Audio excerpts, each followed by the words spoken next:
Во ичекување на донесувањето на четвртиот сет економски мерки за помош на бизнис секторот, при што се предвидени средства и за помош на плати, УЈП информира дека работодавачите кои имаат можност да им ги исплатат платите на вработените, истото тоа да го сторат веднаш, а по донесувањето на законот ќе имаат можност да поднесат барање за добивање помош, велат од управата. Четвртиот сет економски мерки на владата за помош на фирмите погодени од COVID-19 предвидува директна финансиска поддршка за исплата на плати за месеците октомври, ноември и декември.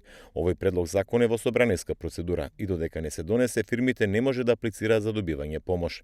Имајќи го предвид фактот дека законот се уште не е донесен, како и краткиот рок за поднесување на барањето за финансиска поддршка за исплата на платите на работниците, работодавачите кои имаат можност за исплата на платата може истото да го сторат веднаш, а по донесувањето на законот имаат можност да го поднесат барањето и да направат корекција на образецот за користење на финансиска поддршка за исплата на платите, велат од УЈП.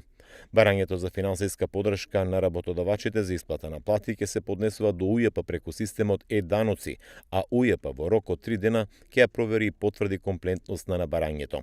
Управата за јавни приходи го подготви системот Е-даноци за поднесување на барање за финансиска поддршка на работодавачите за исплата на плати и веднаш по донесувањето на законот и подзаконскиот акт на интернет страницата ќе го објави образецот барање за финансиска поддршка за исплата на платите на работниците, ќе го постави на системот Е-даноци за непречено поднесување од страна на работодавачите, велат од управата за јавни приходи.